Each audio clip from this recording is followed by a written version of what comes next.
لا إله إلا أنت سبحانك إني كنت من الظالمين.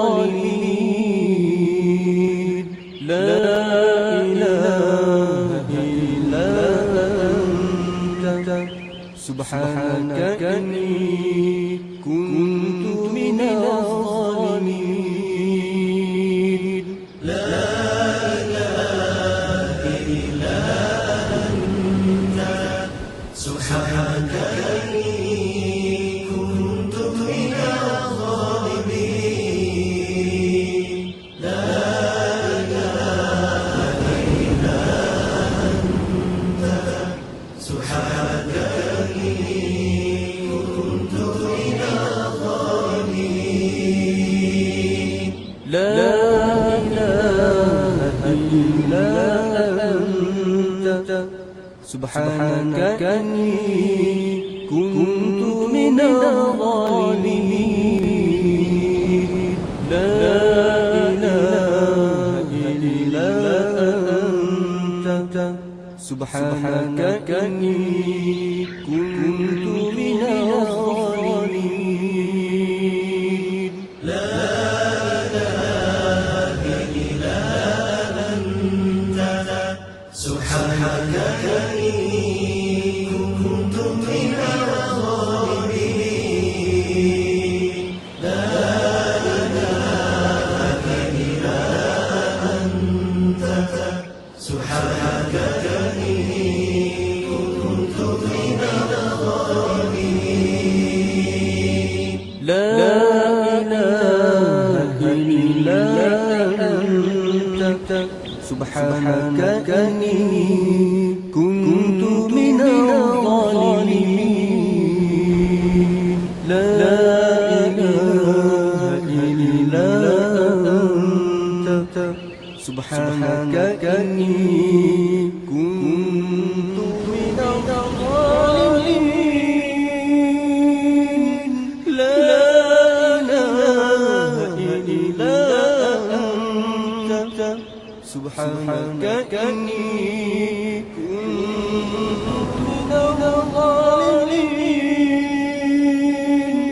لا إله إلا أنت سبحانك إني كنت من الظالمين.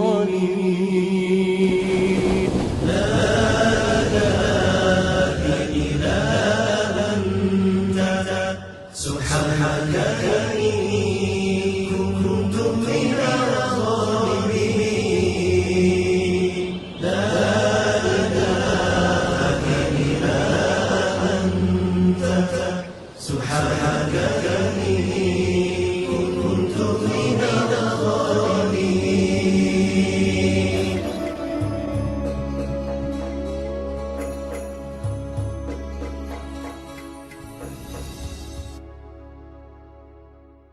لا إله إلا أنت سبحانك إني كنت من الظالمين.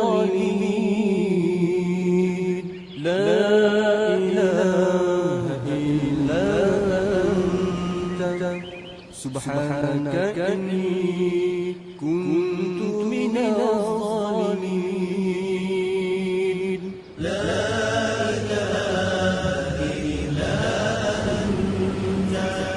سبحانك إني كنت من الظالمين. لا إله إلا أنت سبحانك إني كنت من الظالمين. لا إله إلا أنت سبحانك إني كنت من الظالمين. لا إله إلا أنت سبحانك إني كنت من الظالمين. لا إله إلا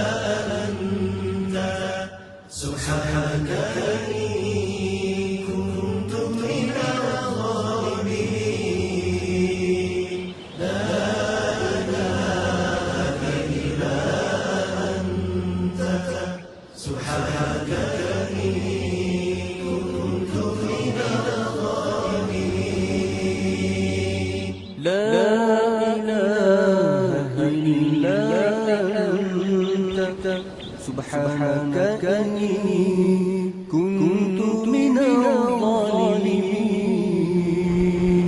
لا إله إلا أنت سبحانك إني كنت من الظالمين لا إله إلا أنت سبحانك إني كنت من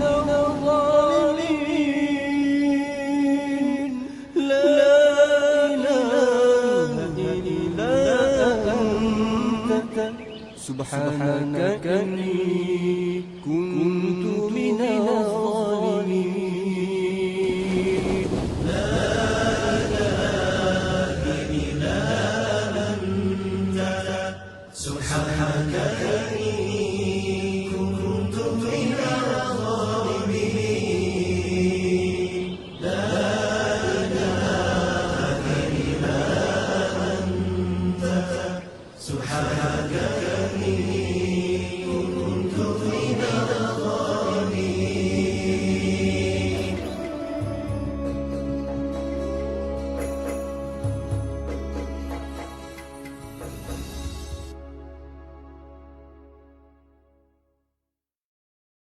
لا إله إلا أنت سبحانك إني كنت من الظالمين لا إله إلا أنت سبحانك إني كنت من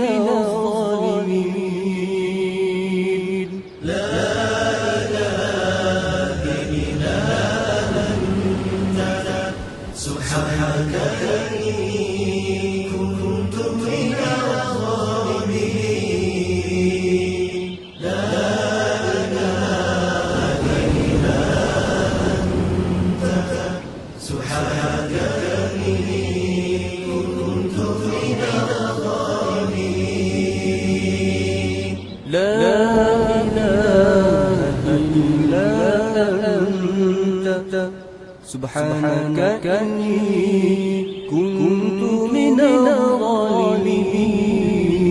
الظالمين لا إله إلا أنت سبحانك إني كنت من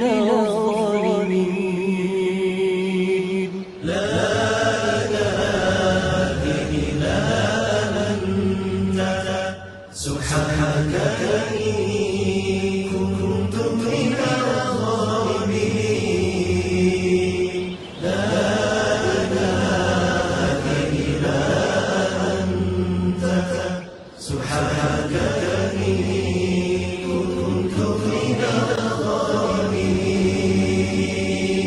لا إله إلا أنت سبحانك إني كنت من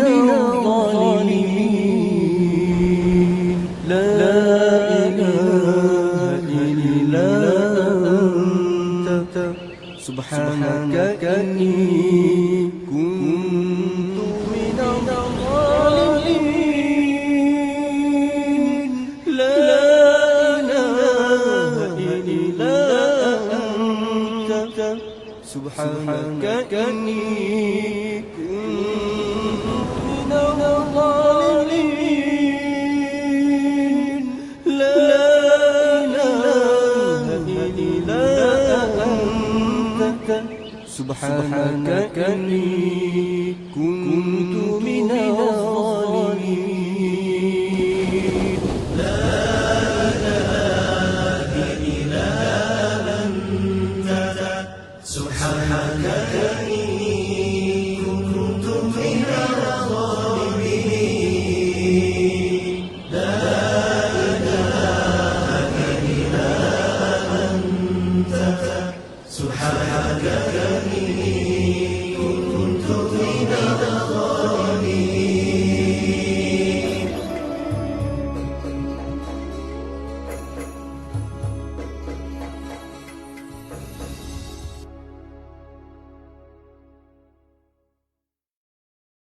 لا إله إلا أنت سبحانك إني كنت من الظالمين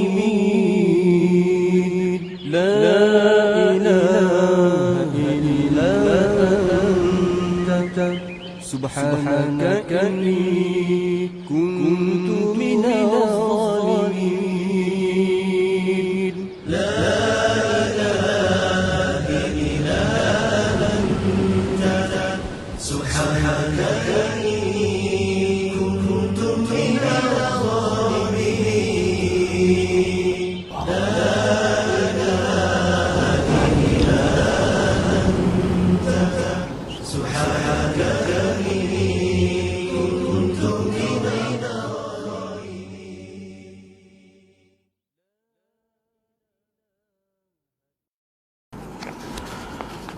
لحضرة النبي المصطفى رسول الله صلى الله عليه وسلم وآله الكرام وأصحاب العظام شيء لله لهم الفاتحة أعوذ بالله من الشيطان الرجيم بسم الله الرحمن الرحيم الحمد لله رب العالمين الرحمن الرحيم مالك يوم الدين إياك نعبد وإياك نستعين اهدنا الصراط المستقيم صراط الذين أنعمت عليهم غير المغضوب عليهم ولا الضالين آمين Assalamualaikum warahmatullahi wabarakatuh. Innal hamdalillah nahmaduhu wa nasta'inuhu wa nastahdihi wa nastaghfiruh wa natubu ilayhi wa natawakkalu alayhi wa na'udzu billahi min shururi anfusina wa sayyiati a'malina may yahdihillahu fahuwal muhtadi wa may yudlil falan tajida lahu waliyyan mursyida.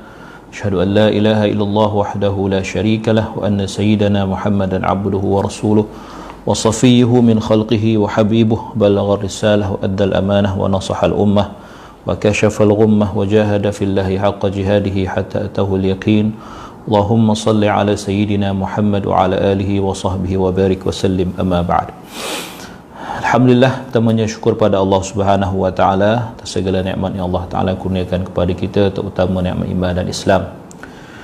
Dan sama-samalah kita buktikan kesyukuran kita dengan mentaati segala perintah Allah, melaksanakan segala suruhannya dan menjauhi segala larangannya. Mudah-mudahan Allah Subhanahu wa taala sentiasa memberikan taufik dan hidayah kepada kita, menerima segala amal ibadah kita, mengampunkan segala dosa, kesalahan dan kesilapan kita, dan mudah-mudahan Allah menggolongkan kita dalam kalangan hamba-hambanya yang bersyukur. Amin ya rabbal alamin. Maafkan saya agak terlambat pada pagi ini. Keadaan fizikal tidak berapa mengizinkan pagi ini. Alhamdulillah dapat bersiaran juga. Minta maaf terlambat sikit.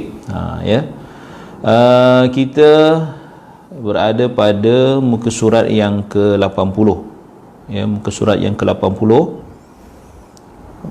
yang bawah situ, melazimi bacaan qiraat. Okey, baik. Qala al-musannif rahimahullahu taala wa nafa'ana bi 'ulumihi fid darain amin. Faslun idza ibtada'a بقراءة أحد القراء فينبغي أن يستمر على القراءة بها ما دام الكلام مرتبطا فإذا انقضى ارتباطه فله أن يقرأ بقراءة أحد من السبعة والأولى دوامه على الأولى في هذا المجلس. Ini orang yang mengaji qiraat elok tahu benda ni. Apa dia? Faslun atau fasal menyatakan tentang melazimi bacaan qiraat. Kita tahu qiraat ada 7, ada tambah 3 jadi 10 yang mutawatirah. Siapa yang tahu, bacalah apa yang dia tahu. Kalau dia tahu satu qiraat, satu riwayat, maka bacalah dengan riwayat itu. Tak payahlah dia nak baca riwayat-riwayat yang dia tak tahu. Jadi kita di Malaysia ni dan banyak negara dunia Islam ni mengamalkan ataupun mempraktikkan bacaan riwayat Hafs an qiraat Asim. Mana qiraat Asim riwayat Hafs. Kalau kita katakan belajar, pernah belajar qiraat, banyak qiraat yang kita tahu. Nak baca dalam semayang, nak baca dalam solat, jadi imam, kita patut meraihkan makmum di belakang. Kalau kita rasa kita boleh bawa qiraat itu dan kita kena beritahu, Beritahu makmum sekalian, saya kejap lagi jadi imam, saya akan bawa qiraat Warsh, contoh kata. Ya, Warsh an Nafi'. Harap perhatian semua jemaah. Kita pun naik baca kan. Kalau katakan kalau kita tak beritahu, ya, dan disebabkan kita tak beritahu tu makmum jadi confused, ni imam ni betul tak betul, ni lain macam bunyi ni kan. Maliki yaumiddin, biasa dengar maliki yaumiddin, biasa dengar ihdinas siratal mustaqim, ihdinas sirat sin, lepas tu ada ihdinas sirat. Jadi kita kena fikir benda tu. Jangan mentang-mentang kita mengaji qiraat, kita nak baca semua tanpa memikirkan dia punya etika dia. So kita kena ikut dia punya etika dia. Termasuklah dalam hal ni, dia kata apabila seseorang memulakan bacaan salah seorang imam qiraat, maka dia perlu sentiasa melazimi, konsisten bacaan qiraat itu selagi penceritaan ayat masih saling berkait, ada irtibat kan. Okey, jika kaitan antaranya sudah berakhir, bolehlah dia membaca qiraat lain daripada 7 qiraat itu. Contoh, rakaat pertama. Ya, rakaat pertama dia baca ayat ni, yang ayat ini katalah dia baca surah lain. Rakaat kedua surah lain. Atau rakaat pertama cerita lain, rakaat kedua ayat pasal cerita lain. Dia boleh bawa surah yang ataupun qiraat yang berbeza. Boleh, ya, berdasarkan kata Imam Nawawi ni, kecuali ya kalau ceritanya masih sama. Maknanya cerita itu bersambung, ya, ayat tu bersambung dari sudut perceritaan, maka tidak harus dia tukar qiraat. Maknanya dalam satu solat itu eloklah diguna satu qiraat sahaja. Kalau dia baca Warsh lah daripada awal sampai habis kan, dalam satu majlis, dipanggil dalam satu majlis. So dia kata jika kaitan antaranya sudah berakhir, maknanya cerita lain atau surah lain, ya, bolehlah dia membaca qiraat lain daripada 7 qiraat itu. Namun cara yang lebih utama, yang aula, ialah dia terus membaca qiraat yang mula-mula tadi dalam majlis tersebut. Ini dalam majlis, ya, dalam majlis, maknanya dalam satu majlis dia baca katalah ayat 1 hingga 20 tu kata. Jadi 1 hingga 20 tu baca satu qiraat. Itu yang aula. Tapi kalau dia nak baca dengan qiraat yang berbeza, kena pilih. Maksudnya kena ayat yang cerita tu katakan ada dalam tu ada penceritaan yang berbeza. Maka diasing-asingkan mengikut cerita itu. Dengan qiraat yang berbeza itu juga harus. Ya. Tapi aulanya baca satu qiraat. Apa puncanya supaya orang yang mendengar, ya, yang tak tahu asal usul ataupun cerita qiraat ni tidak akan terkeliru, ya, tidak akan keliru. Jadi kita sebagai orang yang ada ilmu, ya, perlu juga, ya, melihat audien kita. Kalau memang kita rasa, ya, audien kita ni boleh faham kalau kita baca qiraat yang berbagai pun, so tak ada pemasalah. Tidak ada pemasalah. Kita kena beritahu, ya, kena beritahu, ya, bahawa saya sekejap lagi akan mempersembahkan bacaan dengan qiraat sekian-sekian, itu qiraat sekian-sekian dan sebagainya. Jadi orang paling tidak bila kita baca berbeza ataupun wajah-wajah bunyi bacaan tu berbeza, so orang tahu, ini qiraat. Ini berbeza bacaan. Tak ada lawan cakap, ya. Ini di luar solat saya kata tadi. Kalau dalam solat lagi berisiko, sebab dia melibatkan solat orang lain, kan. Orang lain akan mungkin terjejas, ataupun kesempurnaan solat itu mungkin terjejas jika kita tidak beritahu. Atau kita beritahu, tak semua orang ada, kan. Mungkin ada orang yang ada orang yang datang masbuk, dia tak tahu, dia tengah dengar imam baca salah, rupanya baca qiraat. Jadi benda-benda macam ni kita kena fikirkan. Ya, mungkin kita boleh buatlah, kita dah mula buat di Malaysia, sebab di Malaysia pun dah, orang kata paling tidak pun orang kita tahulah, kalau tak semua pun tahu bahawa adanya bacaan atau qiraat yang berbeza, yang berbeza-beza. Ya, pastilah berbeza daripada riwayat Hafs an Asim. Jadi itu tergantung keadaan. Baik. Kemudian faslun qala al-ulama al-ikhtiyaru an yaqra'a 'ala al-tartib al-mushaf fa yaqra'u al-Fatihah فيقرأ الفاتحة ثم البقرة ثم آل عمران ثم ما بعدها على الترتيب وسواء قرأ في الصلاة أو في غيرها حتى قال بعض أصحابنا إذا قرأ في الركعة الأولى سورة قل أعوذ برب الناس يقرأ في الثانية بعد الفاتحة من البقرة. Ini kena dengar ni. Ini maksudnya kita baca Quran mengikut tartibul mushaf, susunan mushaf, susunan surah dalam mushaf. Macam mana nak tahu tu Ustaz? Tengok kat belakang tu kan, ada susunan surah tu, mana ikut turutan ya, daripada apa nama Al-Fatihah, daripada suratul Baqarah sampailah Al-Baqarah, Ali Imran, An-Nisa, Al-Maidah, Al-An'am, Al-A'raf, Al-Anfal, At-Taubah sampailah An-Nas. Itu dia.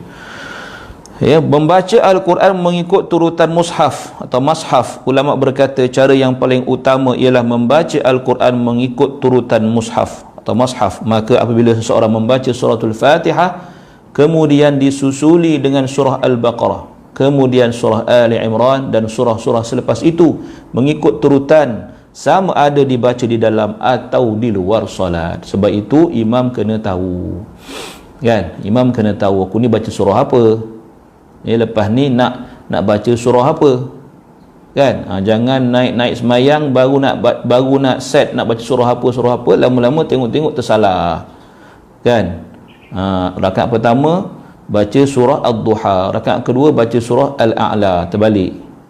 Patutnya surah Al-A'la dulu baru surah Ad-Duha contohnya, kan? Sebab itu kita jadi imam ni kena bersedia juga, walaupun kita hafiz, kita hafal, kena ada rehearsal juga. Ya, itu tak cerita baca surah panjang-panjang lagi. Ya, kena ada persediaan. Jadi imam ni kena bersedia. Jangan main naik aja kan. Walaupun kita dah terror, kita dah kita dah power lah kan. Belum tentu. Dia datang gemuruh, datang panik tu. Kan? Baik. Bahkan ada kalangan ulama mazhab kami mengatakan dalam mazhab Syafi'i, jika seseorang membaca surah An-Nas pada rakaat pertama, nak jadi cerita pula naik waladhdallin, amin, nak baca surah apa ni, kan? Keluar qul a'udzu birabbin nas, rakaat pertama, sudah. Nanti fikir rakaat kedua ni nak baca surah apa, lepas An-Nas tak ada dah ni, takkan baca surah sadaqallah pula, tak ada nama surah sadaqallah, kan? Takkan nak baca surah An-Nas juga. Jadi dia hendaklah membaca surah Al-Baqarah selepas surah Al-Fatihah pada rakaat yang kedua. Dia pusing balik baca surah Al-Baqarah. Tapi tuan-tuan, jangan buat perangai saja kan. Ini saya dah belajar dengan Ustaz Ikmal melalui kuliah, kuliah di FB. Ustaz kata kalau baca surah An-Nas boleh baca surah Al-Baqarah. Maksud kalau berlaku, kan? Tapi kita jangan buat hal. Maksudnya ini perkara masail kalau berlaku, tapi jangan sengaja dibuat. Sebab itu bukan sunnahnya. Tak pernah Nabi baca surah An-Nas lepas tu baca surah Baqarah. Ini kalau berlaku, kalau tak berlaku tak apalah, kan? Jangan, bukan sengaja dilakukan. Sebab menambangkan kita ni tak pandai. Apalah surah pertama, apa rakaat pertama baca surah An-Nas pula, kan? Nampak sangat imam tak dapat allowance lagi. Contoh, minta maaf, gurau aja, ya. Kemudian dikata lagi, qala ba'du ashabina wa yustahabbu idza qara'a suratan an yaqra'a ba'daha allati taliha. Ni dia. Wa dalilu hadha anna tartibal mushafi innama ju'ila hakadha li hikmah. فينبغي أن يحافظ عليها إلا فيما ورد الشرع باستثنائه كصلاة الصبح يوم الجمعة يقرأ في الأولى سورة السجدة وفي الثانية هل أتى على الإنسان وصلاة العيد في الأولى قاف وفي الثانية اقتربت الساعة وركعتي سنة الفجر في الأولى قل يا أيها الكافرون وفي الثانية قل هو الله أحد وركعات الوتر في الأولى سبح اسم ربك الأعلى وفي الثانية قل يا أيها الكافرون وفي الثالثة قل هو الله أحد والمعوذتين. Dengar ni. Ya. Berkata, ada juga ulama mazhab kami berkata, mana mazhab Syafi'i, ya, apabila seseorang telah membaca satu surah, sunat baginya membaca surah berikutnya, mengikut tertib surah. Ya, maknanya kalau kita baca, katakan baca qul ya ayyuhal kafirun, lepas qul ya apa? Bukan qul huwallah. Lepas qul ya, ya, idza jaa nasrullahi wal fath. Tapi dia ada tapinya. Kalau ikut asalnya begitu. Ikut turutan. Selepas ad-duha apa surah ad-duha, lepas ad-duha apa? Ya, surah alam nashrah kan? Suratul syarh, maknanya ikut turutan susunan apa nama surah-surah itu. Itu paling bagus. Ya. Sunatlah, sunat. Okey. Dalil bagi perkara ini ialah turutan surah di dalam mushaf yang disusun sedemikian sudah tentu mempunyai hikmah. Kerana susunan surah-surah dalam Quran ini adalah dengan cara tauqifi. Tauqifi ni apa tuan-tuan? Tauqifi ni maknanya, ya, wahyu daripada Allah kepada Nabi SAW. Walaupun tak adalah apa nama, orang kata apa, satu kenyataan yang jelas betul kan, tapi memang tartibus surah, tartibus suar dalam Quran ini, ya, adalah daripada Nabi SAW. Nabi sendiri yang menyusun tertib surah itu. Dan pastinya sebab Nabi baca dengan malaikat Jibril alaihi salam mengikut tertib itu. Maka susunan surah-surah dalam Quran yang kita baca hari ini, itulah yang Nabi SAW, susunan itulah yang Nabi baca ketika Nabi bertalaqi, ya, dengan malaikat Jibril alaihi salam. Dan itulah yang kekal sehingga hari ini. Kalau tuan-tuan jumpa dalam hadis yang sebelum ni kita jumpa kan, Nabi pernah baca lepas Baqarah, Nabi baca An-Nisa dulu, baru baca Ali Imran. Itu berlaku sebelum dipanggil Al-Ardah Al-Akhirah. Apa itu Al-Ardah Al-Akhirah? Saya dah sebut dah semalam, atau 2 hari lepas. Boleh tengok video yang sebelum ini kan. Baik, so disebut di sini, sudah tentu disusun sedemikian sudah tentu mempunyai hikmah, maka dia perlulah memeliharanya kecuali yang dikecualikan oleh syarak. Maknanya perlu jaga susunan surah tu. Itu asal kaedah dia.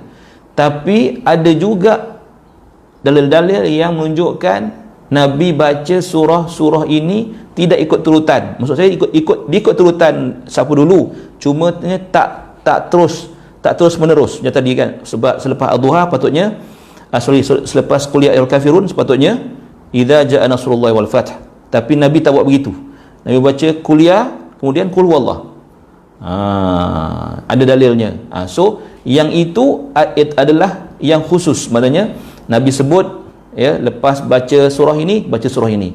Lepas baca surah ini rakaat pertama, rakaat kedua surah ini. Kalau maksudnya nas-nas yang ada, hadis-hadis yang ada tentang itu juga sunnah untuk kita ikuti.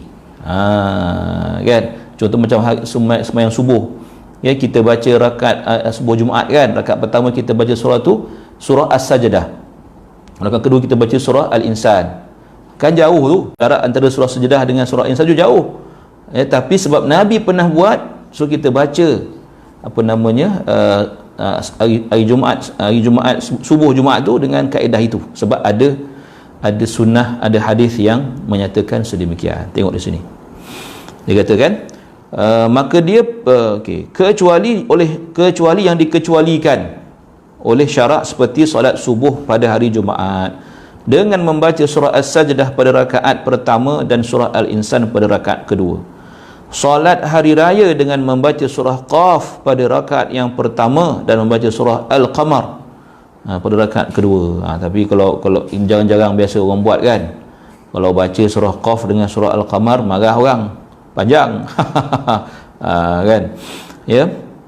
Tapi kalau baca boleh, tak ada masalah sebab ada hadisnya, ya. 2 rakaat solat sunat subuh dengan membaca, ya, Qul ya ayyuhal kafirun pada rakaat pertama dan surah Al-Ikhlas pada rakaat yang kedua. Dan 3 rakaat solat witir dengan membaca suratul A'la. Ini pun ada hadisnya.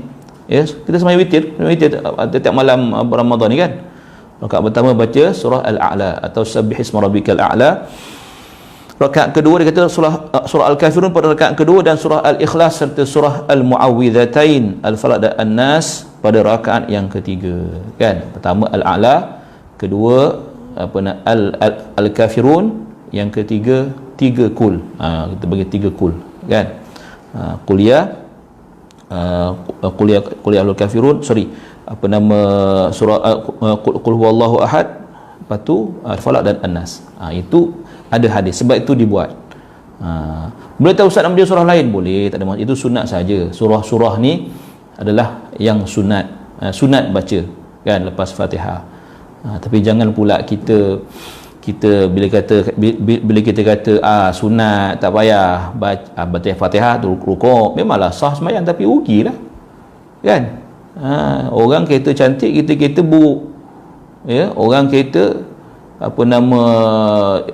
semua lengkap, kita elok pintu pula tak ada, contoh kan, berjalan juga kereta tu, ya, jadi tak elok.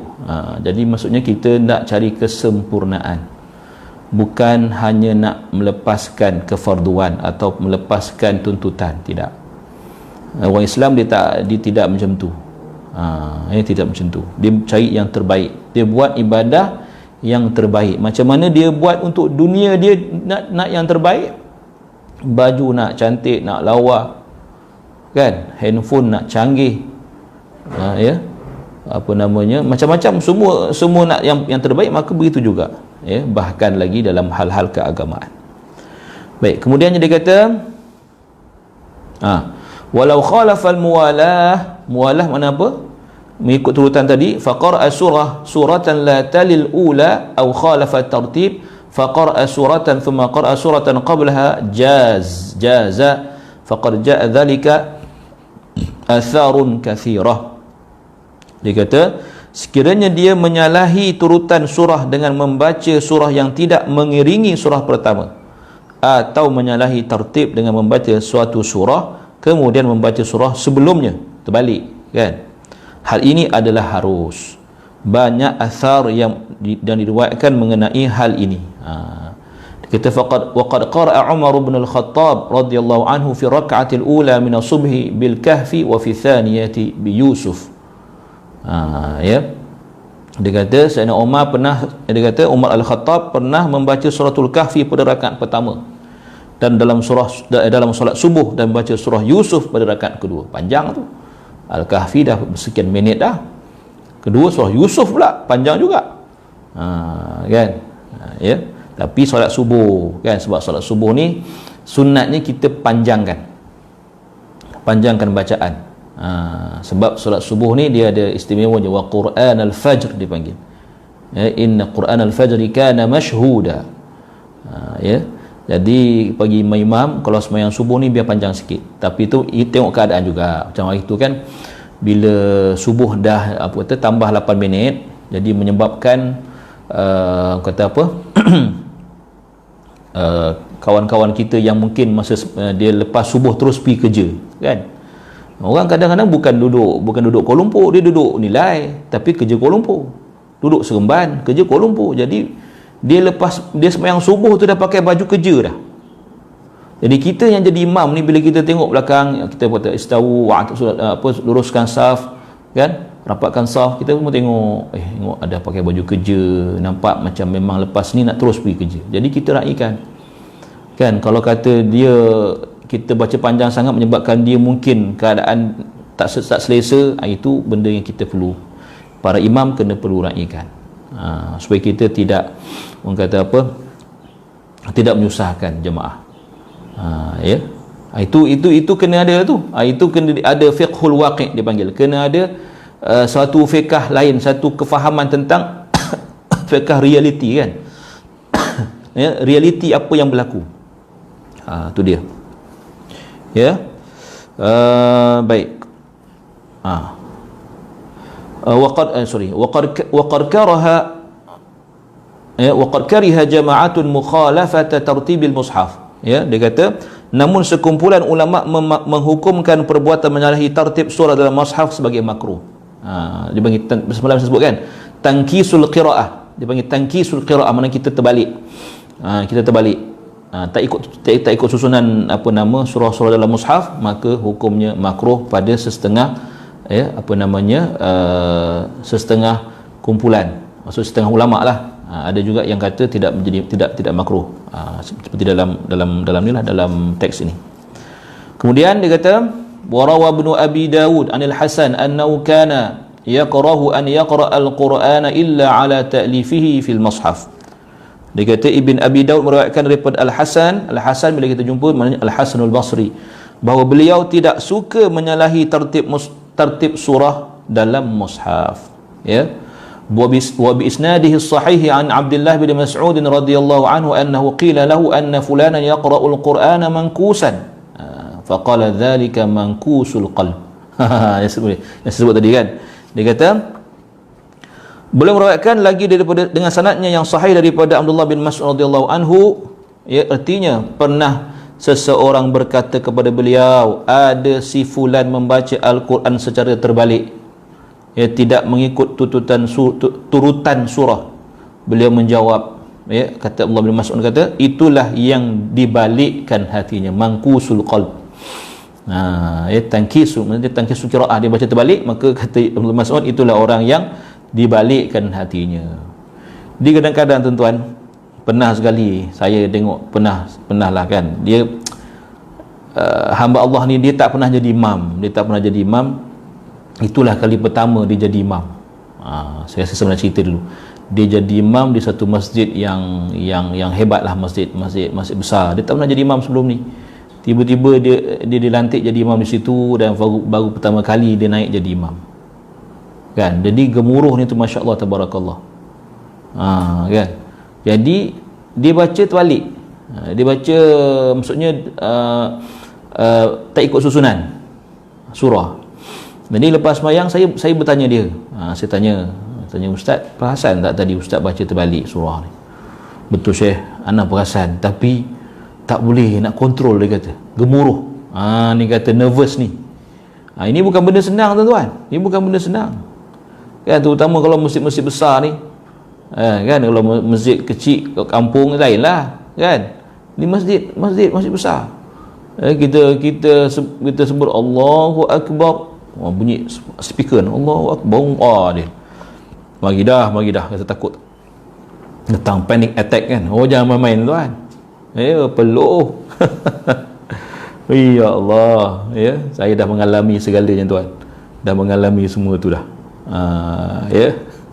Kalau cerita pasal nervous ni, segala kategori nervous tu saya dah lalu lah.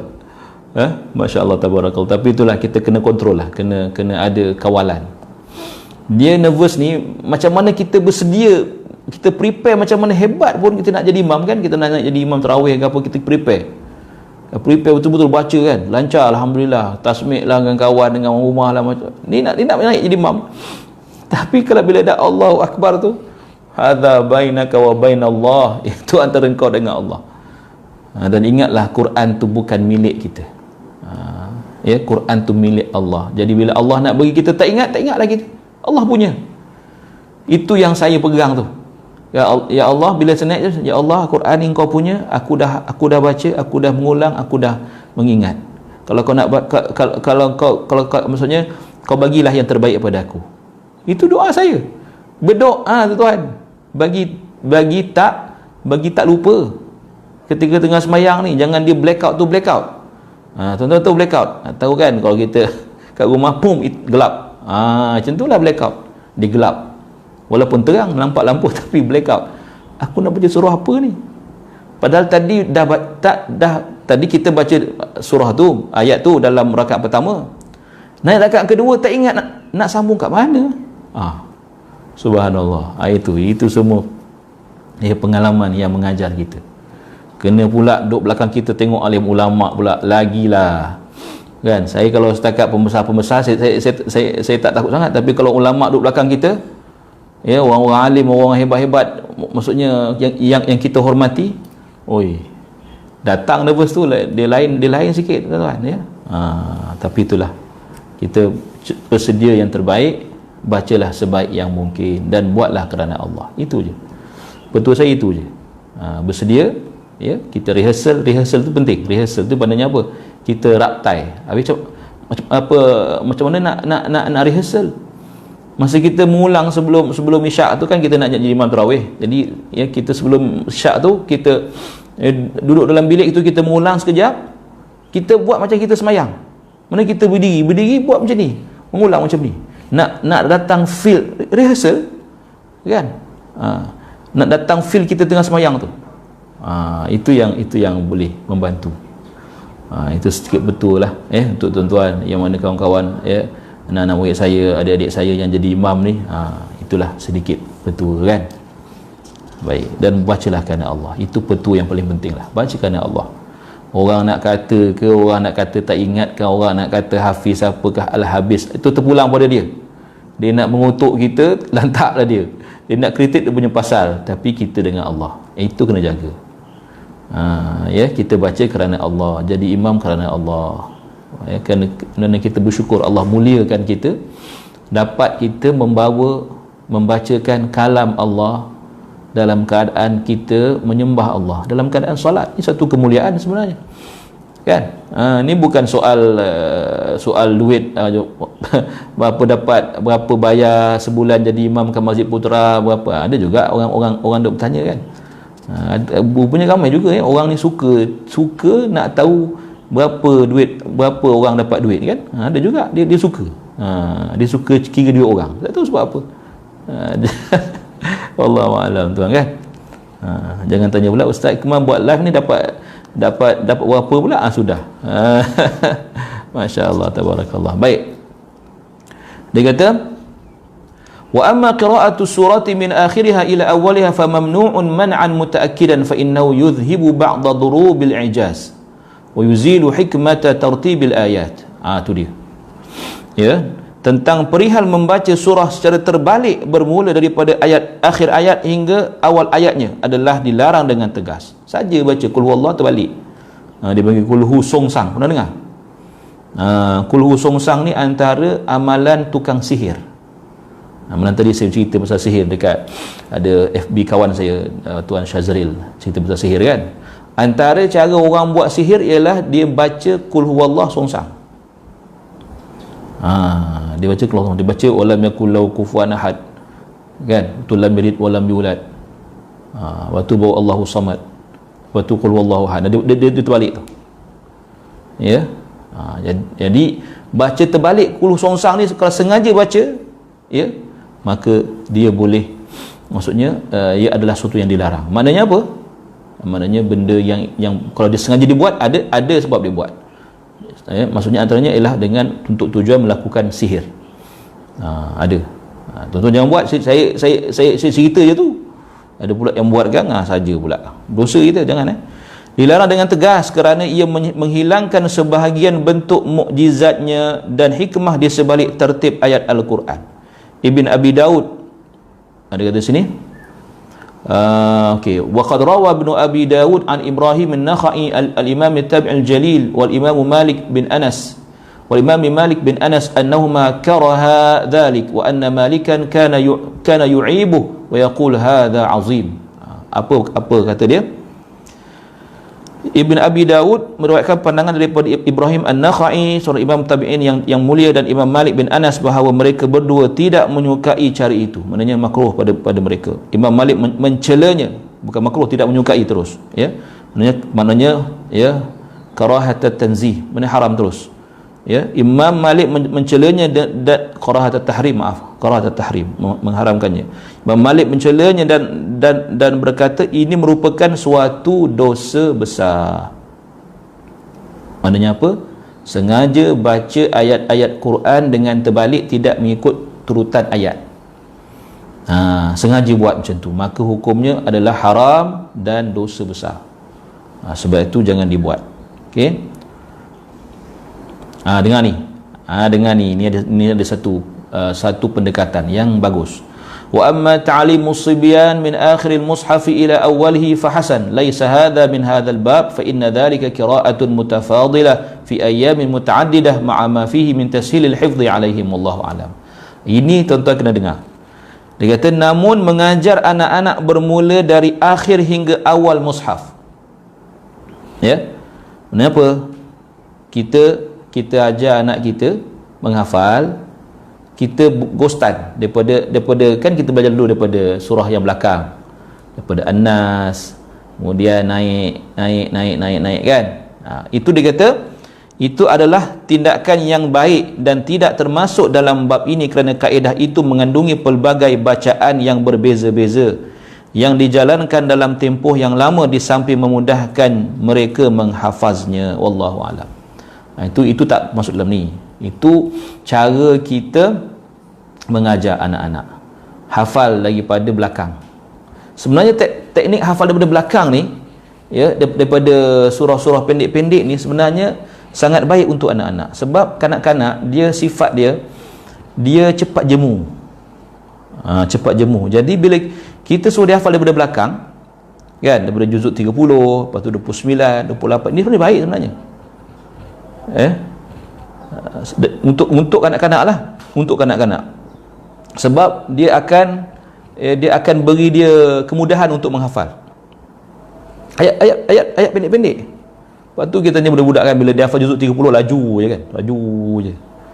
Lepas tu dia hafal surah panjang sikit, Al-Baqarah start daripada depan kan, susah lah dia kata, panjang-panjang ayatnya.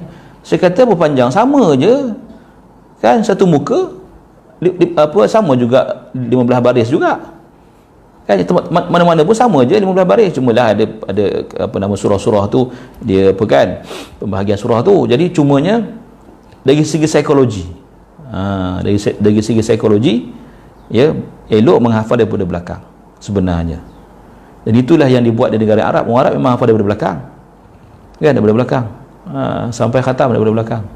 Jadi bila ada macam-macam lah kaedah kan, ala kulli hal, apa juga kaedah, ya, dalam menghafal ni, ya, tasmi' biar sikit, hafal baru biar sikit, mengulang biar banyak. Apa pun kaedah, kalau kau nak kaedah apa, kaedah Pakistan ke, kaedah India ke, kaedah apa pun kan, kalau ngafalnya banyak, ngulangnya sikit, ngapal saja tak ada mengulang, jawabnya memang habislah, memang tak ingat lah. Jadi dia kena pentingkan pengulangan. Okay? Ada tafiz-tafiz yang dia menghafal setengah muka je sehari, setengah bukan semuka, setengah muka saja, tapi mengulangnya banyak, ulang. Jadi bagus sebenarnya, boleh ingat kan. Jadi kita menghafal bukan nak lupa, kita menghafal nak mengingat. Itu penting, ya. Jadi mana-mana sistem dalam dunia ni yang mementingkan ingatan, mementingkan pengulangan berbanding hafalan baru, itu yang terbaik. Itu yang terbaik. Kalau kaedah Turki lain, kaedah Turki sama juga mengulang, cumanya dia ikut katalah okey, dia muka surat pertama, dia hafal muka surat terakhir juzuk pertama. So dia hafal muka surat terakhir juzuk pertama, muka surat terakhir juzuk kedua, muka surat terakhir juzuk ketiga, muka surat terakhir juzuk keempat, kelima, keenam sampai 30. Lepas tu muka surat kedua terakhir ada macam tu, dia lain sistem. Jadi kalau kena ikut sistem di Turki, ini saya apa yang saya diberi tahulah, dia kena habiskan. Maknanya dia kena ikut sistem dia. Kalau kata tak habiskan, kalau orang tanya adik dah hafal juzuk, tak tahu sebut juzuk apa, sebab dia tak macam tu. Jadi kok mana pun buatlah, asalkan, ya, yang baru tu sedikit, yang lama, ulangan lama tu banyak. Buhlah nama apa pun, ya, sabak, sabki, manzil ke, kaedah murajaah, i'adah ke, nama tu tak ada masalah, yang penting sistem tu. Dan saya dah kata itu kesempatan yang terbaik, masa yang terbaik, ya, menghafal Quran ni ialah makin awal dimulakan hafalan, makin baik. Kalau boleh start hafal umur 4 tahun, 4 tahun tu masa yang terbaik sebenarnya. Ya, boleh habis sebelum dia baligh, itu lagi baik. Itu yang terbaik lah. Ya, baik. Kemudian okey, ini juga ada kaitan dengan apa namanya? Dengan kita. Faslun qira'atul Qur'an minal mushafi afdalu minal qira'ati an dhahril qalb li'anna an-nadhara fil mushafi ibadatun matlubah fatajtami'u al-qira'atu wan nadhar. Apa maksud dia? Fasal pada menyatakan tentang membaca Al-Quran dengan melihat mushaf. Membaca Al-Quran dengan melihat mushaf lebih utama daripada membacanya dengan lintasan hati. Okey? Kerana melihat mushaf merupakan ibadah yang dituntut, lalu terhimpunlah ibadah bacaan dan penglihatan. Dapat lebih pahala. Sebab apa? Dia baca dengan pembacaan dan juga penglihatan. Dia kata, ya, ibadah baca dan ibadah lihat. So dia kata, hakadha qala al-qadhi Husain min ashabina wa Abu Hamid al-Ghazali wa jama'atu min as-salaf. Wa naqala al-Ghazali fi al-Ihya anna kathirina min as-sahabati radhiyallahu anhum kanu yaqra'una min al-mushaf wa yakrahuna an yakhruja yawmun wa lam yanzuru fil mushaf. Dikatakan pandangan inilah yang dilontarkan oleh Al-Qadhi Husain daripada kalangan ulama mazhab kami, Imam Abu Hamid Al-Ghazali dan ramai salaf. Al-Ghazali menukilkan dalam kitab Ihya Ulumuddin bahawa ramai sahabat radhiyallahu anhu membaca Al-Quran dengan melihat mushaf dan tidak suka keluar jika ada hari yang berlalu tanpa mereka melihat mushaf. Melihat mushaf pun adalah ibadah. Habis tu Ustaz, ya okey, ini kita faham. Ini adalah di luar solat. Saya katakan ini adalah di luar solat. Mana di luar solat terbaik kita baca tengok mushaf. Melainkanlah kalau kita memang dah hafal dan kita memang bertujuan untuk menguji hafalan, itu kondisi yang lain. Ini dalam keadaan biasa. Dalam keadaan biasa kita baca tengok mushaf, dapat dua pahala. Pahala tengok pun dapat, pahala baca pun dapat. Ya. Jadi janganlah kita nak pening-pening kepala soal yang macam ni, kan? Itu je. Ya. So apa lagi katanya? Okey. Warawa Ibnu Abi Daud al-qira'at warawa Ibnu Abi Daud al-qira'ata fil mushaf al-qira'atu fil mushaf an kathir min as-salaf wa lam ara fihi khilafan. Ya. So dia kata Ibnu Abi Daud meriwayatkan perbuatan membaca Al-Quran dengan melihat mushaf ini daripada ramai salaf dan aku tidak menjumpai khilaf dalam hal ini. Okey. Walau qila innahu yakhtalifu bi ikhtilafil ashkhas. Ya. Dia kata berbeza dengan orang. Fayakhtaru al-qira'ata fil mushaf liman istawa khushu'uhu wa tadabburuhu fi halatayil qira'ati fil mushaf wa an dhahril qalb. ويختار القراءة عن ظهر قلب لمن لم يكمل بذلك خشوعه ويزيد على خشوعه وتدبره لو قرأ من المصحف لكان هذا قولا حسنا والظاهر أن كلام السلف وفعلهم محمول على هذا التفصيل. Tengok dia kata, jika ada orang berkata keadaan tersebut berbeza mengikut individu. Ada orang cakap macam tu. Jika ada orang kata cara membaca Al-Quran dengan melihat mushaf diutamakan bagi orang yang memiliki kadar yang sama pada sifat khusyuk dan tadabbur ketika membaca Al-Quran, ketika melihatnya dengan lintasan hati. Maknanya apa? Kalau orang tu dia tak kisah, dia tengok mushaf ke, dia baca tanpa tengok mushaf ke, dia tetap khusyuk dan dia tetap tadabbur. Maknanya ya, tengok ke tak tengok, dia tetap tadabburnya sama je, khusyuknya sama je. Maka dia kata ya, maka melihat mushaf, membaca Quran dengan melihat mushaf itu lebih utama. Kalau sama aja. Ya, okey. Manakala cara membaca Al-Quran dengan lintasan hati diutamakan bagi orang yang tidak memiliki sifat khusyuk dan tadabbur yang sempurna ketika membacanya dengan melihat mushaf. Maknanya kalau orang tu ya, dia tengok mushaf, dia tak khusyuk, dia jadi terganggu tadabbur dia. Tapi kalau dia baca daripada hafalan dia, daripada hati dia, dia khusyuk. maka apa namanya, baca tanpa melihat mushaf tu lebih utama. Jika dia membaca Al-Quran jika dia membaca Al-Quran dengan melihat mushaf dan ia boleh meningkatkan sifat khusyuk dan tadabburnya, maka pastilah ia satu pandangan yang baik. Maka ini dipanggil tafsil. Namun pandangan yang jelas ialah ucapan dan perbuatan salaf, ya, adalah yang dimasukkan pada perincian masalah ini. Itu dia. Jadi kita perlu orang kata apa? Perlu tengok keadaan lah, kan? Ini cerita di luar solat, tuan-tuan. Ini cerita di luar solat. Jangan cerita dalam solat tu lain. Tu ada tak pasti dalamnya tak, tapi memang dibincangkan secara berasingan. Ya. Contoh macam kita sekarang kan banyak ada orang solat tarawih kan, tahun ni kan banyak jadi imam tarawih muncul seperti cendawan tumbuh kan, sebab sembahyang di rumah masing-masing. Jadi yang tak pernah jadi imam kena jadi imam. Jadi dia tak hafal banyak, so dia buka mushaf, dia beli stand tu, letak mushaf. Maka itu perbahasan yang berbeza. Saya ringkaskan saja, harus. Ada rasanya mufti daripada mufti wilayah pun ada sebut cerita tu, ya, dan dia adalah harus berdasarkan hadis daripada Sayyidatina Aisyah dan juga Zakwan.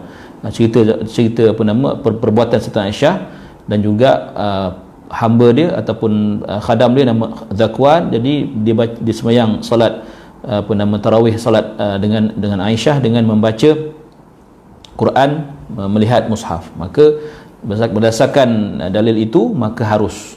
Cumanya dia adalah khilaful aula, menyalahi yang lebih aula. Yang lebih aula dalam solat kita baca daripada hafalan. Dalilnya faqra'u ma tayassara minal Quran, bacalah apa yang mudah, ya, bagimu daripada Quran, kan? Maknanya kalau mudah, maksudnya mudah untuk diingat, yang mudah untuk dibaca.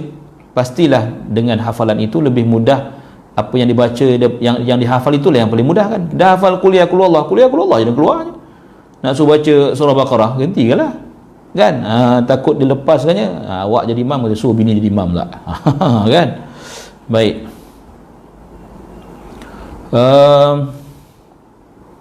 Habis di situ masuk fasal yang baru. Faslun fi istihbabi qira'atil jama'ati mujtami'in wa fadlul qari'in minal jama'ati was-sami'in wa bayanu fadilati man jama'ahum 'alayha wa harradahum wa nadbahum ilaiha, ya, wa nanabahum ilaiha. Itu dia. Masya-Allah, panjang dia punya tajuknya, kan?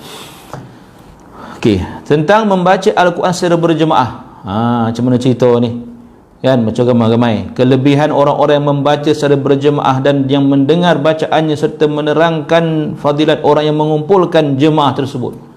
Boleh tak kumpulkan orang baca Al-Quran ramai-ramai, mendorong dan mengajak mereka ke arahnya? Boleh tak? Apa hukumnya? Dia cerita dalam ni. Sebab tu ulama ni, tuan-tuan, dia fikir semua. Ulama ni dia fikir semua. Imam Nawawi dia susun kitab ni, dia fikir semua ni.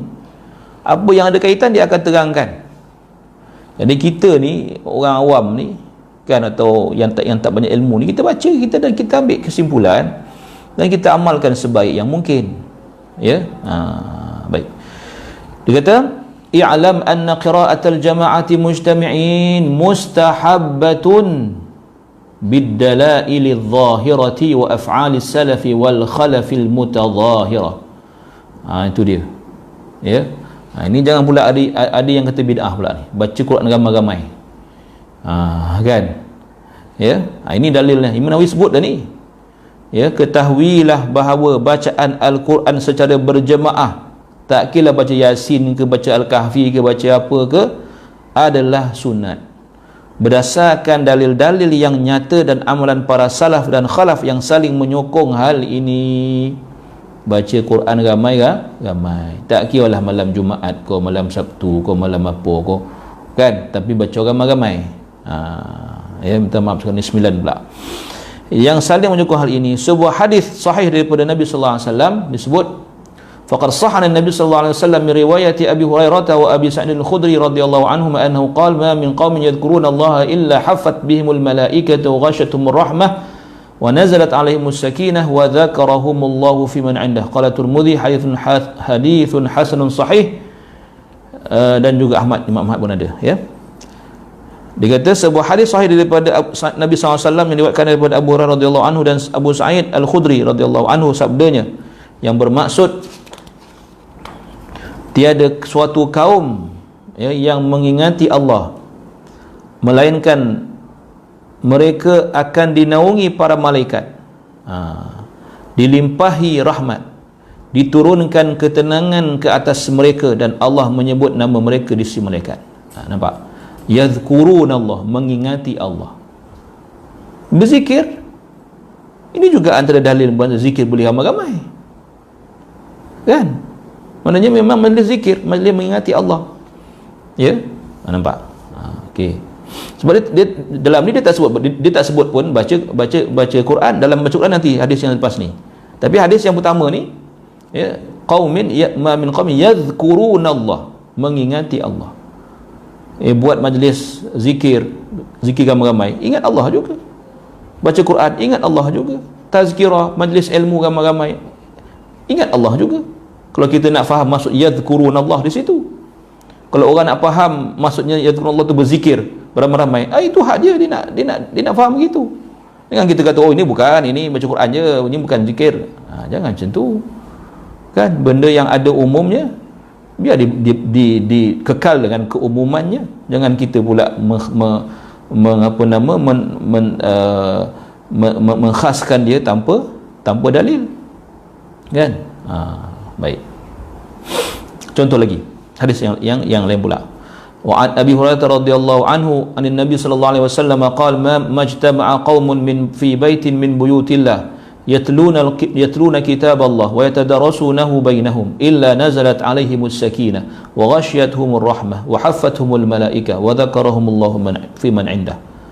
Ya, tengok, diriwayatkan daripada Abu Hurairah radhiyallahu anhu juga daripada Nabi sallallahu alaihi wasallam begini bersabda, yang maksud dia, tidak berhimpun suatu kaum di sebuah rumah Allah Ta'ala, di masjid.